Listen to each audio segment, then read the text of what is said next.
First things first, Nika, Yeah. how are you? I'm good, thanks. How are you doing? I'm alright, thank you. So, before we get into the album and the music you made, I'd like to start in the beginning. And you weren't born there, but you were raised in Merrill, Wisconsin. Yeah. What kind of town is that to grow up in? Well, I mostly grew up in the woods, Okay. far from town, like 10 minutes from town. And I didn't go into the town very much. But it was really small, you know, not many people left. Okay. Yeah. And what was your experience there? Was it very secluded in your experience, or? Yeah, it was really secluded, and I grew up on a lot of land, Okay. and it's all wooded. So a lot of my childhood was just kind of being alone or being with my family and running around and not thinking about the outside world very much. Was it a culture shock is a stretch, but was it somewhat of an adjustment going into the wider world? A little bit, yeah. I mean, I guess I grew up a little more naive or innocent, and so once I started going to the city and meeting other people my age, I realized that we were kind of different. Okay. In what way? Maybe they were more cynical, or they were more tied to society in some way, where I always felt like I was kind of outside of it. Right. Has that changed over the years? Not really, no. Yeah. Okay. Because, well, in between albums, you've moved back to Wisconsin. So when did the decision come to go back there? About a year ago, or a little bit more, I was looking to buy a house, and I wanted to buy one in Seattle or outside of in Washington, but it just didn't feel right. I felt like, why am I buying a house in a place where I don't know anybody? And so I just thought, well, we have all this land, why don't I just move back home and build a house there? Okay. Then I'm with my family and people I love. So it just, and also I travel so much, when I'm home, I want to be home, and I want to see the people that I need around me. Right. Obviously, I can imagine, but did it bring back a lot of memories when you got back there? Yeah, definitely. Yeah, and it made me feel like, actually the sort of liberating feeling that I felt when I was a kid, I felt that again. Okay. Where it's like the world didn't exist outside of this land. And so I just felt very free to just kind of make whatever and do whatever. And that's an interesting point, because especially being somebody who's somewhat in the public eye, and then people have your opinions, and then obviously the world is a bit nuts these days. Yeah. So was that a welcome change for you? Yeah, it's very nice. I feel more comfortable when I'm alone or when I'm isolated. Okay. So the more isolated I am, the more connected I feel in a weird way. Yeah. And so when did the creativity start? Because you say a year ago. Can I assume that you've been working on new material before that? Yeah. There was a period where I was really depressed and I didn't do anything. Couldn't write music, couldn't leave the house before I moved to Wisconsin. And then once I moved back home, I started to feel a little bit more invigorated, or like I started to feel things click a little bit. And that's when I started writing the bulk of the songs on the album. Because, well, I don't know how much you want to share about this, and everything's fine, but what got you out of that negative cycle in a way? What was it, the move? I think it was moving. Moving helped.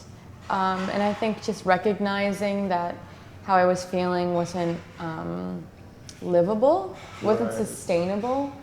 Like, being depressed is one thing, but realizing that you're so depressed that your life changes, like you can't live a normal life.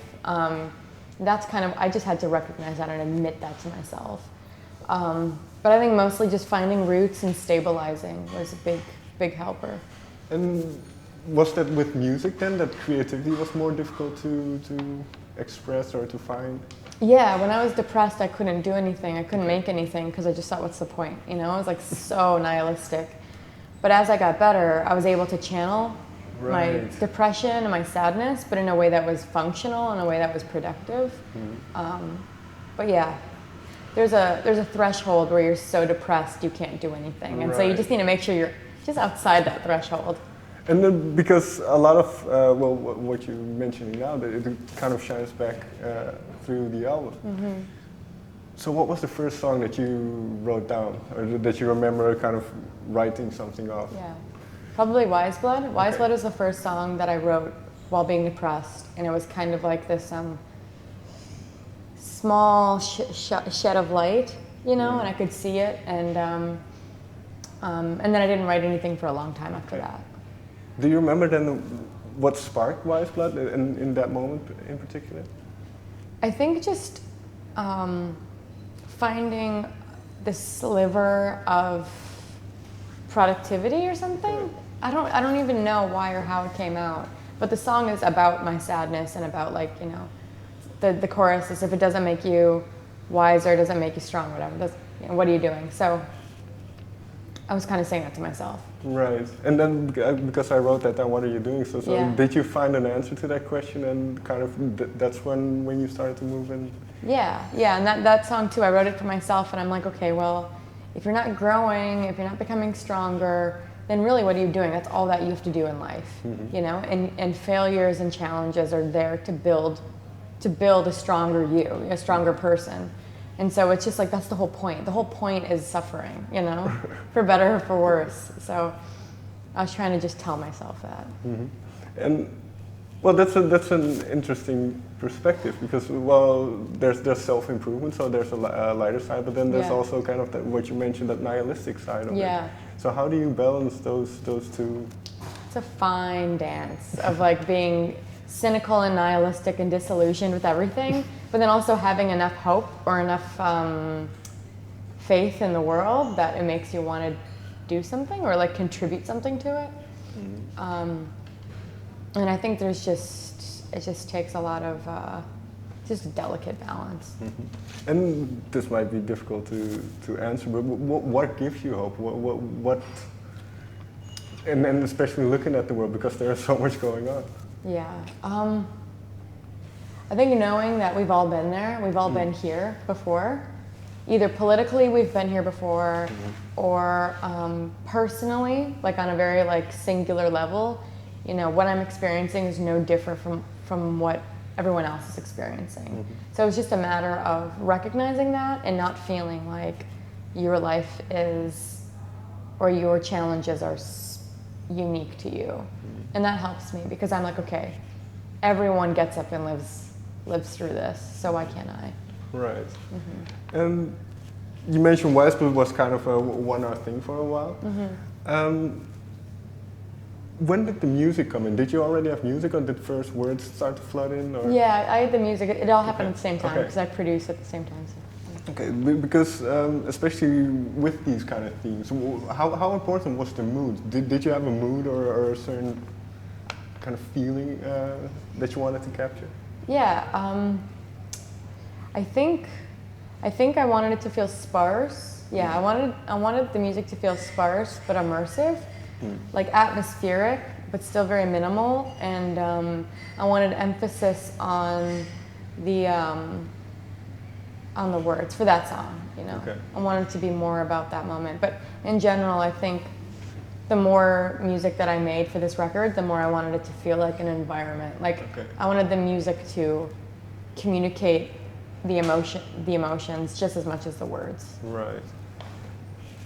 And I guess I know the answer, but is making music for you a very solitary thing? Yeah. Very solitary. When you went back and you're back in Wisconsin, you start building your house. When do the floodgates open and everything starts to come in? I don't know. I mean, I think it was piece by piece. Yeah. And I try to write every single day, or as much as possible, whether or not I think that anything good's going to come out of it. So I think piece by piece, the songs found their way out, you know. And how did your environment, your changing environment, have an effect on what came out? I felt a little bit more connected, or like I was saying, more feeling more like liberated, like that. Because once I moved back to Wisconsin, I kind of forgot about the rest of the world, and that makes me feel like more free or more open. And have you always? Well, I think yeah. But have you always been quite reflective and look, well, yeah, reflective. Yeah, to a fault, always, yes. Yeah. But, and especially when you're creating art in a way, I can imagine that can be quite difficult. Mm-hmm. So how do you navigate through your creativity? It's so hard. I mean, at some point you have to turn your brain off because I have a tendency to overthink and also to self-judge and self-criticize myself before anything's done. Right. So I'll be just working on a song and I'll already start to hate myself because I was like, why did I come up with this? This is absurd, this is stupid, this sucks. And it just like, so you just need to turn that off, but it's so hard. It takes so much awareness, you know? What is the moment like then once you've written a couple of things and you start sharing it with others or showing other people what you've made? It's terrifying. Yeah, Still? it's so hard because, you know, I never think I have anything, you know, but. Okay, let me put it this way then. I think this is number 5, the 5th record. Yeah, probably, yeah. So you've released a couple of records. People are coming to the shows, and then I can imagine they tell you that they like your music. So does that help with? No, I always think people are lying to me. Okay. I always think no matter what they're lying, or they'll go away. The next record will come out and they'll go away. This isn't permanent. Nothing's permanent. It's just like this little voice in my head that just negates any sort of positive feedback. but so when how do you, this is going to sound weird, but how do you make decisions then? And is this in the back of your mind while making the music? Yeah, it is, but this is all I have, you know? This is all I've ever done. Like music is my only purpose, it's the closest I've ever had to feeling meaning. So not to feel dramatic or not to sound dramatic, but it is. So it's like, okay, so I'd rather confront all of this self-doubt than not do it. You know what I mean? Like, so I'm just like, okay, well, just do it. Just forget everything and just make the music and stop thinking about it. But then, because of I read the bio and then there's a couple of things in there as well, but is there an element of catharsis then in creating and in kind of getting stuff out? Yeah, definitely, yeah. So can you maybe name one track that was very important for you on this album? Witness, I mean, where do I even begin? Witness was really cathartic. That was written for someone very close to me who attempted suicide, and I wasn't there. And I couldn't be there to be with them because I was isolated.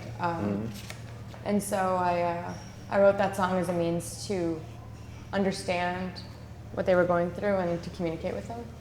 Do you know if this person has heard that song? Yeah, I sent it to them, yeah. Because it was literally my way to communicate with them. Right. Because sometimes it's hard to talk to some people, and so for this, I wrote the song because I'm like, maybe I can communicate that more clearly. And I don't know if it helped them, but have they told you what they think?